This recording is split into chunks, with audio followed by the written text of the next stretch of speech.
Wapendwa watazamaji wa Catholic Motion Online TV, tumsifu Yesu Kristo.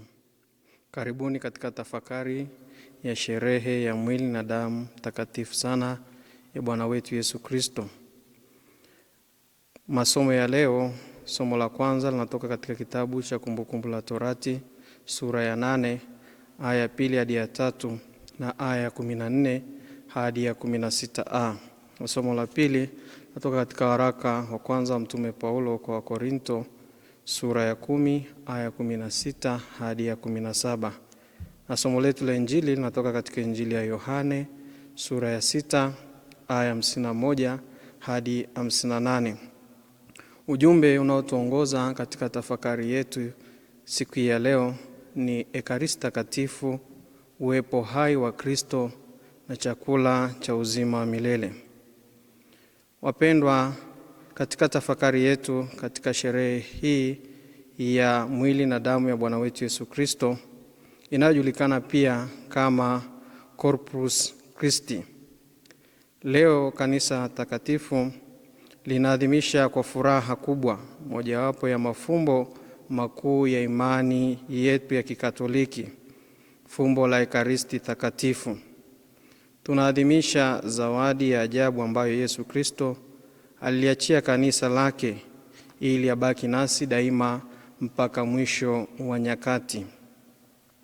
Katika Injili ya leo, Yesu anatamka maneno yenye uzito mkubwa sana. Mimi ndimi mkate ulio hai, ulioshuka kutoka mbinguni.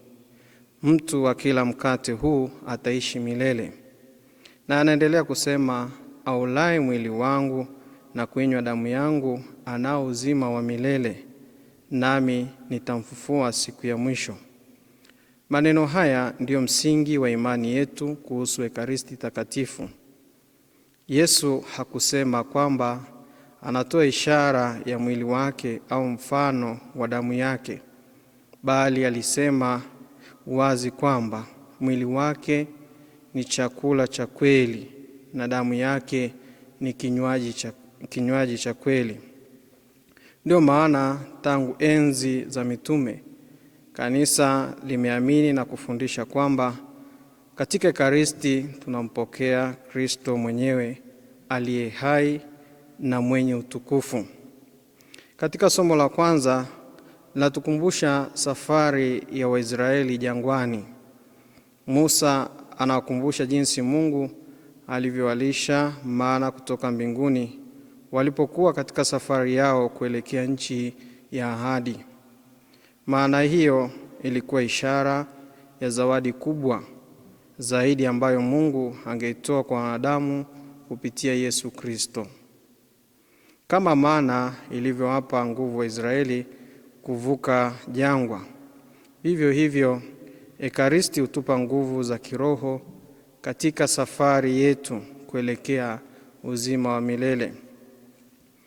Katika somo la pili, Mtume Paulo anatukumbusha kwamba kikombe cha baraka tunachokinywea ni ushirika katika damu ya Kristo, na mkate tunaoumega ni ushirika katika mwili wa Kristo. Kwa kuwa tunashiriki mkate mmoja, sisi sote tunakuwa mwili mmoja. Na hapa Paulo anatufundisha kwamba Ekaristi Takatifu si sakramenti ya mtu binafsi, bali ni sakramenti ya umoja wa kanisa. Ekaristi Takatifu inatuunganisha na Kristo, na wakati huo huo inatuunganisha sisi kwa sisi kama ndugu na dada katika familia ya moja ya Mungu. Ndugu wapendwa, neno Ekaristi lina maana ya shukrani.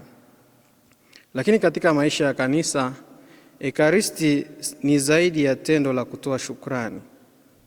Ni sadaka ya Kristo inayofanywa kuwepo tena katika kila misa takatifu. Ni chakula cha roho zetu. Ni uwepo hai wa Yesu katikati ya watu wake.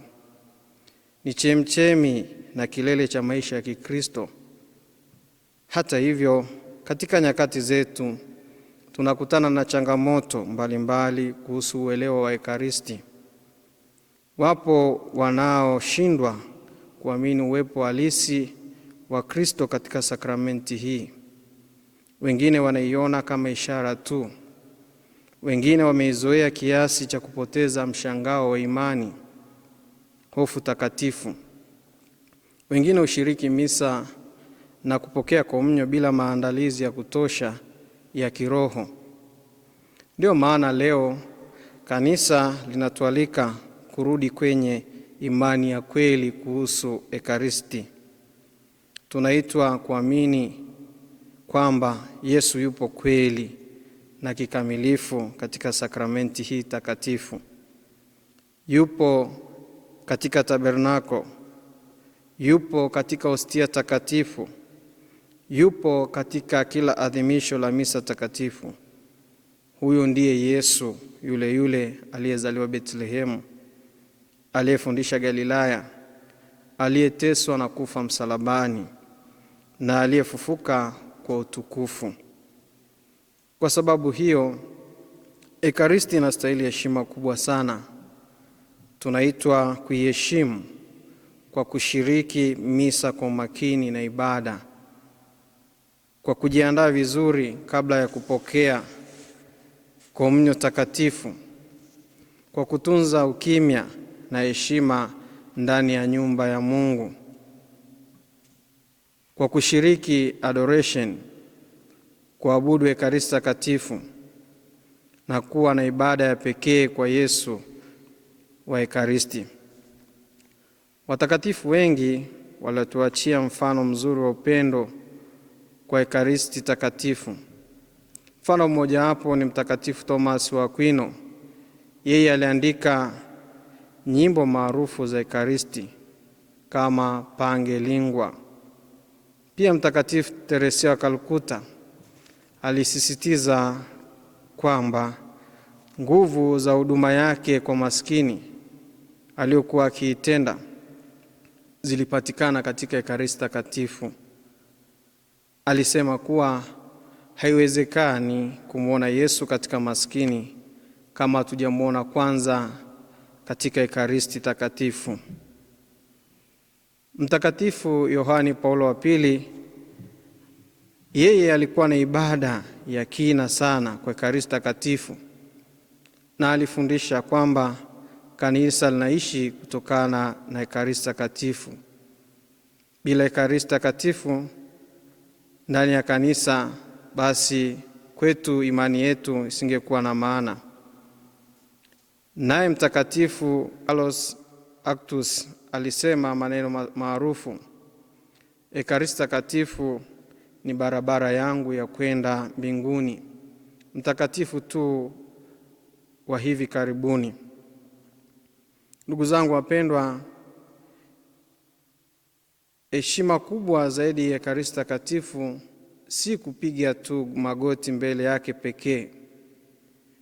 Heshima ya kweli ni kuruhusu Kristo tunayempokea abadilishe maisha yetu.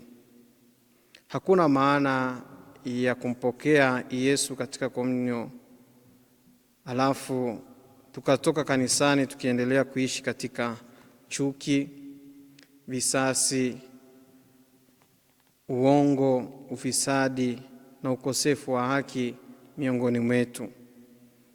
Ekaristi takatifu inapaswa kutufanya tuwe watu wa mapendo, msamaha, huruma na utakatifu.